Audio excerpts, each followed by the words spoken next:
जय हिंद साथियों, स्वागत है आपका स्टडी विद स्लेट के इस यूट्यूब प्लेटफॉर्म पर। आज हम जो एक नई सीरीज स्टार्ट कर रहे हैं, भारत का प्राचीन इतिहास, क्योंकि इतिहास ही एक बहुत ही अच्छा टॉपिक है, मेरा फेवरेट टॉपिक है। इसमें ना पढ़ने में बहुत ही मजा आती है। बस इसको पढ़ना कैसे है, इतिहास ये कहानी के तौर पर हमें पढ़ना है, और इसकी हर राजा की, हर आप लोगों ने ये सोचते होंगे कि क्वेश्चन ऐसे ऐसे आते हैं कि कहाँ से याद करें। सबकी एक कहानी है, बस कहानी बनाएंगे और उनको अच्छे से अच्छे याद करेंगे। तो चलिए इसी बीच पर पहला जो हमारा टॉपिक है, भारत का प्राचीन इतिहास।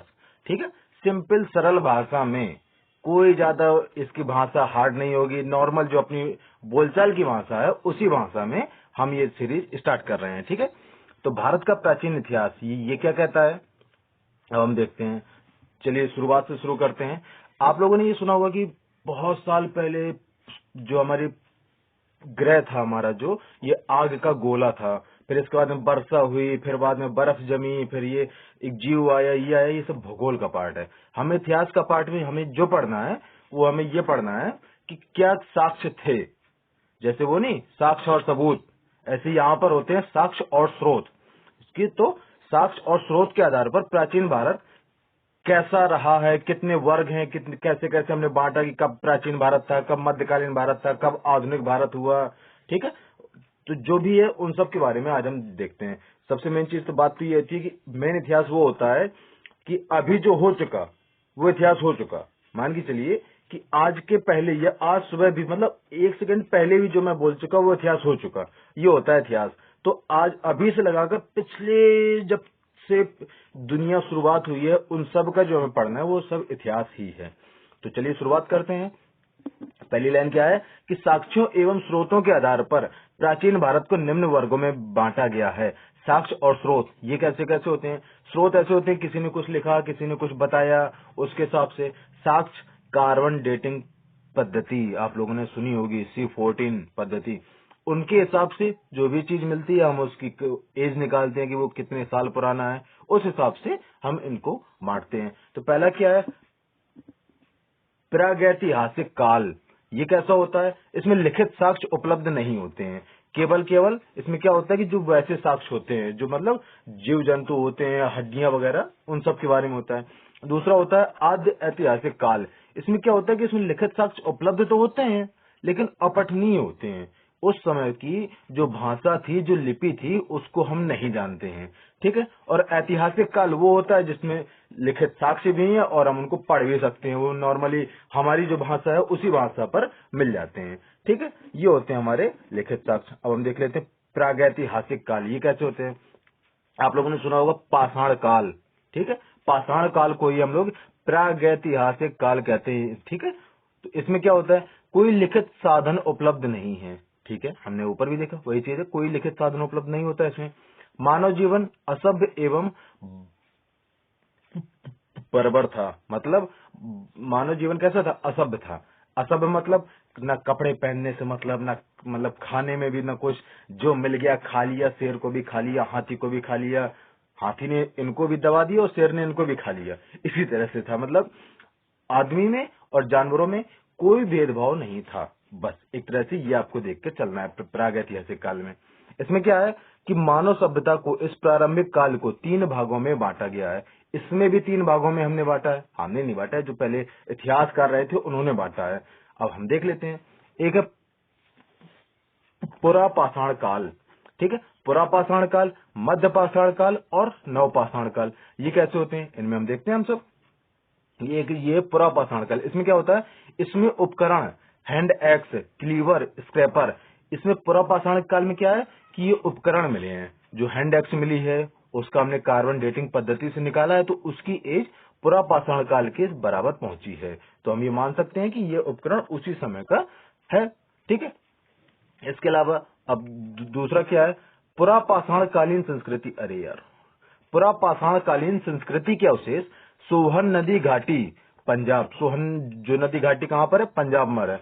और नर्मदा नदी घाटी एवं भोपाल के पास भीमबेटका, बहुत सुना होगा भैया, भीमबेटका की गुफाएं, ये पुरापाषाणकालीन संस्कृति के उदाहरण हैं। यहाँ पर जो अवशेष मिले हुए हैं उनकी एज जो है वो पुरापाषाण काल के समय की है। कहाँ कहाँ की? सोहन नदी घाटी पंजाब, नर्मदा नदी घाटी एवं भोपाल के पास भीमबेटका। ठीक है, ये जो 3 चीजें हैं ये आपको याद रखनी है कि यहाँ से पुरा पाषाण कालीन संस्कृति के अवशेष मिले हैं। ठीक है, अब हम देख लेते हैं मध्य पाषाण काल। अब ये कैसा होता है मध्य पाषाण काल? उपकरण बहुत छोटे हो गए हैं। जो मध्य पाषाण काल हुआ उसमें क्या हुआ? उपकरण छोटे हो गए, हाथ से मारने वाले हो गए हैं, पशुपालन की शुरुआत हो चुकी है। ये चीज आपको देखनी है। पहले जो पुरा पाषाण काल होता है उसमें क्या होता है कि मानव और जानवर बराबर होते हैं लगभग, लेकिन यहाँ पर क्या होता है? पशुपालन की शुरुआत हो जाती है। पशुपालन की शुरुआत से ऐसा है कि मानव जानवरों को अपने अधिकार में लेने लगते हैं। ठीक है, जैसे जो भी जानवर पशुपालन के लिए उस टाइम पे होते थे तो मानव उनको इकट्ठा करते हैं और उन पर अपना आधिपत्य जमाते हैं एवं उनको अपने अनुसार उनकी देखभाल करते हैं, उनका भरण पोषण करते हैं। ये चीज शुरुआत हो जाती है। ठीक है, अब इसके प्राचीनतम साक्ष्य कहाँ से मिले हैं? तो इसके प्राचीनतम साक्ष्य जो हैं वो मध्य प्रदेश का आदमगढ़ अभी भी है और राजस्थान का बागोर, जो 2 स्थान है यहाँ से मध्य पाषाण काल के प्राचीनतम साक्ष्य मिले हुए हैं। ठीक है, अब मानव कंकाल के प्रथम साक्ष्य जो मिले हुए हैं वो मध्य पाषाण काल में मिले हुए हैं, पहली बात तो। और ये कहाँ पर मिले हैं?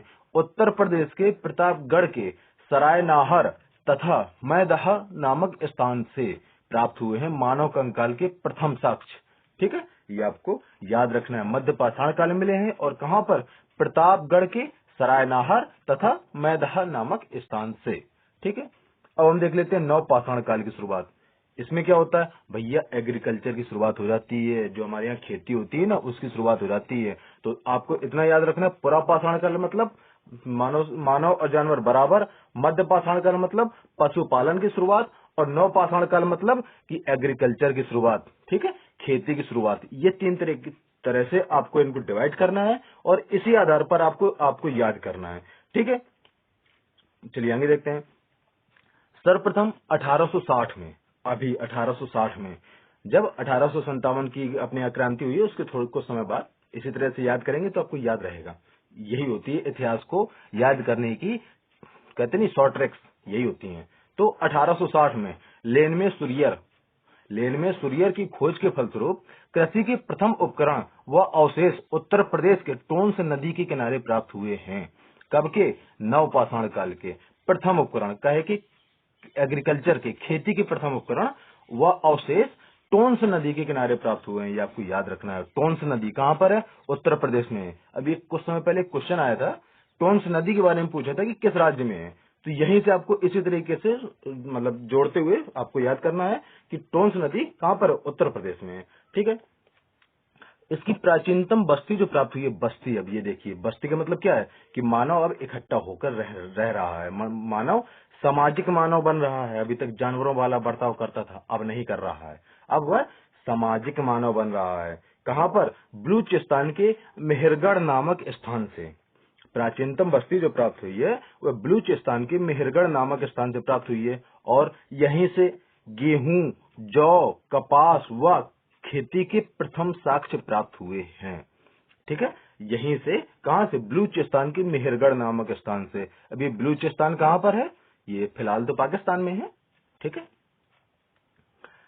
बुर्जहोम व गुफ कराल कश्मीर में है नामक स्थान से अस्थियों के उपकरण प्राप्त हुए हैं। मतलब हड्डियों के उपकरण, हथियार जो बनते थे वो हड्डियों के बनने लगे थे, क्योंकि हड्डी बहुत मजबूत होती है, इसलिए हड्डियों के उपकरण प्राप्त हुए हैं। कहां से? बुर्जहोम व गुफ कराल से। ठीक है, चावल के प्राचीनतम साक्ष्य कोल्डी हवा, प्रयागराज, यही जिक्र इलाहाबाद का नाम प्रयागराज हो गया है। तो चावल के प्राचीनतम साक्ष्य कोल्डी हवा से प्राप्त हुए हैं। ठीक है, बिहार के चिरांद नामक स्थान से सबसे ज्यादा मात्रा में हिरण के सींग व अस्थियों के उपकरण प्राप्त हुए हैं। ठीक है, हिरण के सींग व अस्थियों के उपकरण सबसे ज्यादा मात्रा में कहां पर प्राप्त हुए हैं? तो बिहार के चिरांद नामक स्थान से प्राप्त हुए हैं। ठीक है, मानव कंकालों के साथ कुत्ते की अस्थियां बुर्जहोम से प्राप्त हुई हैं। ये यहाँ पर ये भी है कि जब पशुपालन की शुरुआत तो हो ही चुकी थी, कब? मध्य पाषाण काल में। लेकिन अब यहाँ पर कुत्ते की अस्थियों का मतलब ये भी हो सकता है कि हो सकता है उस टाइम की मान्यता ऐसी हो कि कुत्ते को हो सकता है कि आदमी जब मरने के बाद में कुछ खाने के लिए अगर खाएगा तो क्या क्या हो जाए, तो कुत्ते को भी साथ में दफना देते थे, क्योंकि उस टाइम तो मांसाहारी था सब कुछ। तो ये भी हो सकता है, या फिर कुत्ता इतना पालतू जानवर हो गया था कि मानव के साथ में ही उसको वो भी अपना वो हो जाता था। तो इस तरह से हो सकता है। तो मानव कंकाल के साथ कुत्ते की अस्थियां कहाँ प्राप्त हुई हैं? बुर्ज होम से प्राप्त हुई हैं। ठीक है। दक्षिण भारत में बेलोरी कहाँ पर पड़ता है? कर्नाटक राज्य में पड़ता है। तो दक्षिण भारत में बेलोरी कर्नाटक में नामक स्थान से इस युग के साक्ष्य मिले हैं। कौन से युग के? नवपाषाण काल के। चलिए फिर से एक बार रिवाइज कर लेते हैं। पुरापाषाण काल मतलब मानव जानवर बराबर, मध्य पाषाण काल मतलब पशुपालन की शुरुआत, और नवपाषाण काल मतलब खेती की शुरुआत। तीनों का एक एक लाइन में याद कर लो बस। ठीक है। अब हम देख लेते हैं आद्य ऐतिहासिक काल। अभी तक हमने देखा था पाषाण काल, उसके थे 3 प्रकार। अब हम देख लेते हैं आद्य ऐतिहासिक काल। इसमें क्या होता है?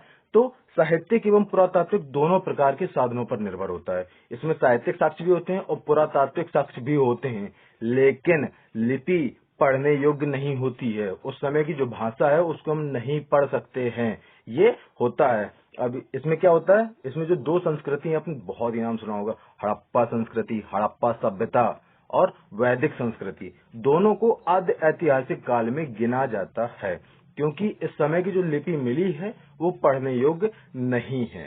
ठीक है। वैदिक संस्कृति पर अगर आपको डाउट हो रहा होगा, तो वैदिक संस्कृति की जो मंत्र उच्चारण, जो वेद लिखे, जो आप सुनते हैं कि वेद लिखे गए हैं, ये आकर अभी लिखे गए हैं। जो कब? ये चंद्रगुप्त मौर्य के बाद आकर लिखे गए हैं। पुष्यमित्र शुंग जो राजा हुए हैं उनके काल में लिखे गए हैं। ठीक है। तब से अभी तक वो पहले जो गुरुजी थे वो उन्होंने पहले उनको सिखाया, उनके मतलब कान में मंत्र फूंके, बोलते नहीं कि कान में मंत्र फूकना, तो उसके हिसाब से फिर उन्होंने अपने जो उनके गुरुजी हुए, इसी तरह से सीरीज चलती रही। लेकिन जब ये पुष्यमित्र शुंग के जब राज आया है उस टाइम पर उनको लिखा गया है। ठीक है। तो ये दोनों संस्कृतियां जो हैं वो आद्य ऐतिहासिक काल में गिनी जाती हैं, और लिपि इसकी पढ़ने योग्य नहीं है, वो तो हमने पहले ही बताया। आखिरी में ऐतिहासिक काल। ये काल कैसा है? यह काल पुरातात्विक, साहित्यिक तथा विदेशियों के वर्णन पर निर्भर है। जो उस समय के विदेशी यहाँ घूमने आते थे उन्होंने लिखा कुछ, तो वो हो गया। इसके अलावा पुरातात्विक साक्ष्य भी हैं, साहित्यिक साक्ष्य भी हैं। जो लिखा गया है हम उसको पढ़ भी सकते हैं। नॉर्मली संस्कृत में, हिंदी में, जो भी भाषाएं थी उस समय पर, उन भाषाओं में लिखा गया है, तो हम उसको अच्छे से पढ़ सकते हैं और अच्छे से देख सकते हैं। अब ऐतिहासिक काल की शुरुआत होने से क्या होता है कि मानव हो जाता है सभ्य, समझदार मानव हो जाता है, पढ़ने लिखने वाला मानव हो जाता है। कहते नहीं कि जब पढ़ोगे लिखोगे तभी तो वैसे मानव बनोगे ना, अच्छे वाले। तो उसी हिसाब से अब ये पढ़ने लिखने लगे थे तो ये अच्छे मानव हो गए थे। इस प्रकार से ये तो था हमारा क्या? प्राचीन इतिहास। अब हम जो अगला वीडियो आएगा हम उसमें पढ़ेंगे सिंधु घाटी सभ्यता। ठीक है। तो इसके आप बस, अगर आपने यहाँ तक आए हैं तो लाइक, सब्सक्राइब और कमेंट जरूर करिए और पढ़ते रहिए। और हिस्ट्री बहुत ही अच्छा है, मजा आती है इसकी स्टोरी पढ़ने में। अभी शुरुआत में है, फिर एक एक राजा की एक एक स्टोरी है, उसी एक स्टोरी उठाएंगे और उसी से पूरा इतिहास पढ़ते हुए मजे के साथ निकल जाएंगे। और हर एग्जाम में क्वेश्चन